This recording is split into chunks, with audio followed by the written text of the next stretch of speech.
کہ قائد اعظم کے مخالف شبیر احمد عثمانی سے پوچھا گیا تم نے نماز جنازہ کیوں پڑھا دی؟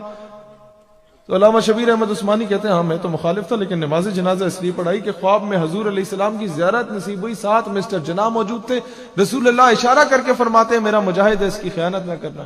کہتا مجھ پہ لازم ہو گیا۔ اب ہم سے لوگ پوچھتے ہیں آپ بڑے جناب انتہا پسند لوگ ہیں، ممتاز قادری کا نام لیتے ہیں تو غازی فیصل کا نام لیتے ہیں، کہاں سے یہ درس ملا؟ کون سا مولوی ہے جو آپ کو گائیڈ کرتا ہے؟ میں نے کہا وہ مولوی بتاؤں کون ہے؟ کہتا ہاں کون ہے؟ میں نے کہا قائد اعظم۔ میں کہ دوسرے مولوی پتہ کون ہے؟ کہتے کون؟ میں نے کہا علامہ اقبال۔ کہتا وہ کیسے؟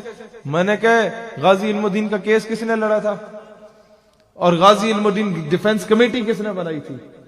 قائد اعظم رحمت اللہ علیہ جب گئے تو علم الدین سے کہا کہ تم ایک مرتبہ کہہ دو، صرف قانونی اعتبار سے کہا کہ جب تم نے اس گستاخ کو مارا تو ہوش میں نہیں تھا، تمہیں تمام ثبوت اور دلائل کی روشنی میں تمہیں رہا کروا سکتا ہوں۔ تو اس نے جواب دیا جناب والا زندگی چ پہلا کم کیتا ہے جڑا ہوش چ رہ کے کیتا ہے۔ اور کمرے عدالت میں جج صاحب جو تھے انہوں نے کہا کہ تم نے علم الدین، تم نے گستاخ کو قتل کر کے توہین عدالت کی ہے، تم نے قانون ہاتھ میں لیا۔ غازی علم الدین نے جواب دیا کہ جج صاحب جب آپ سے توہین عدالت برداشت نہیں ہو سکتی تو مسلمان توہین رسالت کیسے برداشت کر سکتے ہیں؟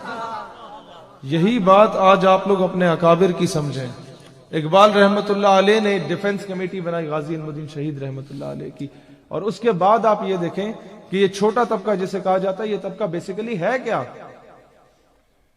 یہ وہ چھوٹا طبقہ ہے جس کے صرف ایک خواجہ قمر الدین سیالوی رحمت اللہ علیہ کو اٹھا کے دیکھ لیا جائے، قائد اعظم رحمت اللہ علیہ کا جب انہوں نے ساتھ دیا تھا تو خضر حیات ٹیوانا اس وقت کا گورنر پنجاب تھا متحدہ ہندوستان کا، اس نے کہا جناح کا ساتھ نہ دو، اگر ساتھ دیا یہ پیسے لو جتنے چاہیے، یہ بلینک چیک ہے جتنے پیسے لکھ لے ہم دیں گے۔ انہوں نے بلینک چیک جلا دیا انگیٹھی میں۔ اس نے پھر دھمکی دی کہ اب جناح کا ساتھ دیا تو مجھ سے برا کوئی نہیں ہوگا۔ خواجہ قمر الدین سیالوی نے جواب دیا میں اللہ دے 99 نہ پڑے جناح خضر حیات ٹیوانے دنا موجود ہی نہیں ہے۔ یہ دلیری سے جواب گورنر پنجاب کو اس دور میں جب انگریزوں کا رول ہوا کرتا تھا۔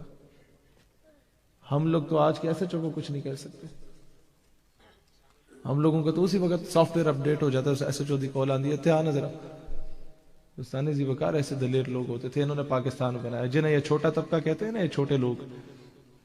پھر چھوٹا طبقہ کیا تھا؟ پھر جماعت علی شاہ جو کہتے تھے کہ جو مسلم لیگ کو ووٹ نہیں دے گا مسٹر جناح کو وہ میرا مرید ہی نہیں ہے، میں اس کا جنازہ ہی نہیں پڑھوں گا۔ ان لوگوں نے پاکستان بنایا۔ یہ جتنے بھی یہ باچا خان وغیرہ تھے یہ تو پاکستان کے خلاف ہو گئے تھے۔ مانکی شریف سے یہ لوگ اٹھے تھے صاحبزادگان اور انہوں نے قائد اعظم کا ساتھ دیا تھا، اور کے پی کے اور زکوڑی شریف والوں نے آپ لوگوں کو پاکستان بنا کے دیا۔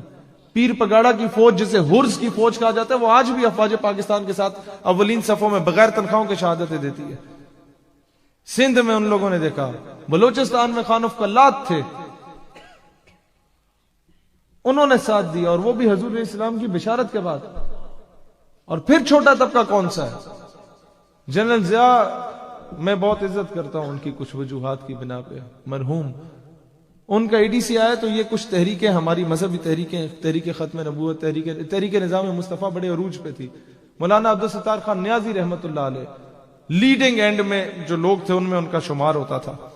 نیازی صاحب کے پاس جنرل صاحب کے اے ڈی سی آتا ہے، اب ظاہر ہے اس کو آرڈرز تھے بیچارے کو، تو اے ڈی سی آتا ہے، اس نے کہا نیازی صاحب حالات بڑے خراب ہیں، اب مہربانی کریں کہ آپ مزید آگے نہ جائیں۔ نیازی صاحب مسکرائے، انہوں نے جواب نہیں دیا۔ انہوں نے پھر مولانا عبدالستار خان نیازی کو گھور کے دیکھا اور اے ڈی سی نے کہا نیازی صاحب we are in uniform, we are running the state and you are under the state, اسی وردی چ ہاں، اسی ریاست کو چلا رہے ہیں تو تسی ریاست دے پاہتے ہے۔ تو نیازی صاحب نے جواب دیا بیٹا I was in uniform when you were in liquid state, میں تا وردی پہنی ہوئی سی تھی جدو تو پیدا بھی نہیں ہویا سی، میں تا پاکستان دا پرچم تھامیا سی۔ یہ تھا چھوٹا طبقہ۔ کمرہ عدالت میں وہ جج ذرا جوان تھا، تو ہر قسم کے لوگ ہوتے ہیں اچھے برے ہر جگہ، وہ لبرل مائنڈ سیٹ کا تھا، اس نے وہ ساری چیزیں اٹھائیں ریکارڈ وغیرہ، اس نے کہا نیازی میں نے تمہیں دیکھا ہے ساری زندگی تمہاری ان تحریکوں میں گزری ہے، تنزیہ جملہ بولا۔ نیازی وہ تھے جنہوں نے تحریک پاکستان میں اپنا کردار ادا کیا تھا۔ مولانا عبدالستار خان نیازی جج کو جواب دیتے ہیں کہ بیٹا اگر نیازی زندگی اپنی تحریکوں میں نہ گزارتا تم اس کرسی پہ نہ ہوتے، کسی تھڑے پہ پکوڑے بیچ رہے ہوتے۔ یہ تھا چھوٹا طبقہ۔ دوستان ذی وقار، آج قدر کرو ان اکابر کی جن کو تم لوگ جھٹلا کے بیٹھ گئے ہو. تم لوگ ان کے فالوورز ہو جو پاکستان کے بانی ہیں، لیکن مسئلہ یہ ہے کہ تم لوگ ہر چور ڈاکو لٹیرے کے پیچھے بھاگنے کے بڑے شوقین ہو. جو دنیا کا لفنٹر شرابی آئے اس کے ساتھ 3-4 گارڈ ہونے چاہیے، بڑی گاڑی ہونی چاہیے، تم لوگ پھر جا کے گٹوں میں بیٹھے ہوئے ہوگے. کیوں؟ کب تک اس غلامی میں بیٹھو گے؟ نکلو ان چیزوں سے، سوال کرنا سیکھو ان سے.